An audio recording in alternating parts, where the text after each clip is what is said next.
Selamat berbuka puasa bagi Anda yang menjalankan sampai Indonesia Malam kembali. Kami masih membahas pasca PHK Sritex bersama dengan Ibu Sri Cahyaningsih, ex pekerja Sritex, dan juga Pak Uli Parulian Siombing, Komisioner Komnas HAM. Saya ke Pak Uli menyambung pertanyaan tadi. Jadi dengan adanya PHK Sritex, tapi tidak hanya ini saja, ada beberapa kasus lain. Bagaimana peran negara agar jangan sampai ini terjadi terus-menerus, bagaimana untuk melindungi pekerja dan juga hak-hak pekerja, dan bagaimana pula dalam pengawasannya dalam pemenuhan hak-hak pekerja tadi, Pak Uli? Pak Uli mohon di-unmute. Ya, sudah sekarang. Dalam jangka waktu yang pendek ini, pemerintah lewat Kementerian Tenaga Kerja, kemudian juga dinas-dinasnya di tingkat provinsi, kota, kabupaten, perlu memastikan alasan-alasan PHK ini yang diajukan oleh korporasi sesuai dengan peraturan perundang-undangan.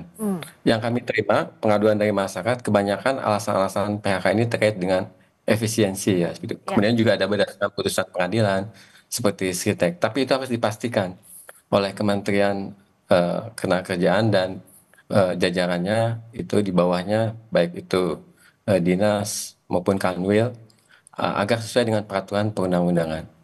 Kemudian di masa yang akan datang, di jangka panjang, perlu menciptakan iklim berusaha yang kondusif. Karena kami juga menerima informasi dari pengusaha, dari korporasi yang kami minta keterangannya bahwa mereka susah bersaing seperti itu. Ya. Dan mereka akhirnya terjebak dalam hutang seperti itu. Dan mereka terutama industri tekstil ya seperti itu. Mereka tidak bisa bersaing dengan produk-produk dari luar negeri seperti itu. Nah, perlu dipertimbangkan untuk industri tekstil ini ada mungkin perlindungan seperti itu dari dalam negeri, karena itu kan juga eh, tidak hanya padat karya, tapi juga mendatangkan pendapatan kan buat negara lewat pajak seperti itu. Ya. Nah, itu yang paling utama kalau menurut saya, industri tekstil dalam negeri harus dilindungi gitu. Ya. Dan juga sektor-sektor yang lainnya. Nah, Pak Uli, termasuk kalau ada perselisihan hak-hak pekerja pasca PHK, bagaimana mengawal transparansinya, siapa-siapa saja yang bisa mengawasi ini? Eh, Biasanya untuk proses PHK jika tidak disetujui itu melalui proses ke pengadilan ya, pengadilan hubungan industri. Setelah ada tripartit perundingan mediasi yang dilakukan oleh Dinas Ketenagakerjaan. Nah, jika ada anjuran itu kemudian tidak disetujui masuk ke PHI, Perselisihan Hubungan Industri.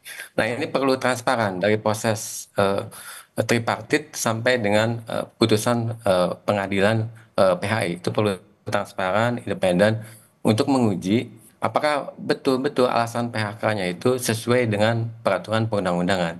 Tadi apakah efisien, apakah berdasarkan putusan pengadilan niaga misalkan. Itu butuh transparansi, terutama biasanya terkait dengan laporan keuangan dari perusahaan.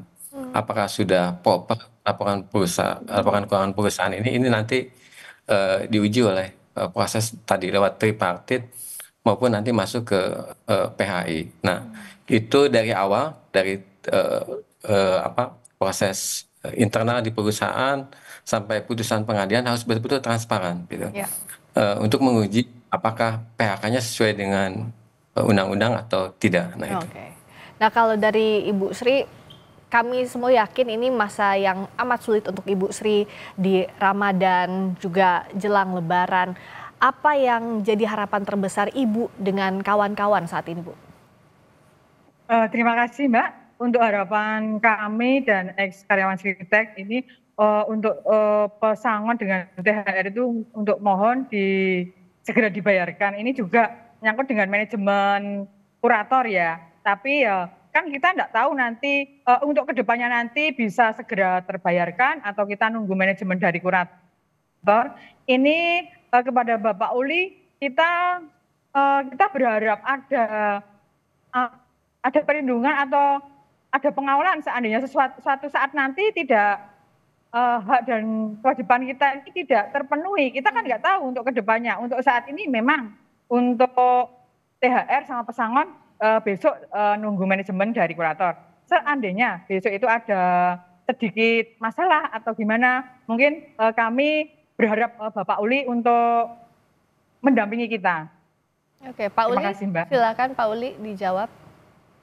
Siap, tentu kami Komnas HAM siap mendampingi menerima aduan dari pekerja Sritex, dan kami dalam rencana waktu dekat akan bertemu dengan serikat pekerja Sritex ini seperti itu. Dan itu yang ingin kami dalami terkait dengan permasalahannya. Nah, tentu dalam hal ini seperti yang kami rekomendasikan dari awal berdasarkan pengamatan situasi kami sebelumnya, kami meminta agar pemenuhan hak pekerja diutamakan gitu. Ya. Nah, tidak hanya terkait dengan hak-hak normatif, tapi terkait dengan tunjangan-tunjangan sosial dan Ya. tunjangan hari raya. Nah, itu yang paling utama. Ya, semoga hak-hak karyawan dibayarkan segera dan diawasi berbagai pihak agar juga para ex-karyawan Sritex bisa melanjutkan hidup sambil berharap juga bisa dipekerjakan kembali. Terima kasih Bu Sri Cahyaningsih, salah satu pekerja Sritex. Terima kasih juga Pak Uli Parulian Sihombing, Komisioner Komnas HAM. Selamat malam.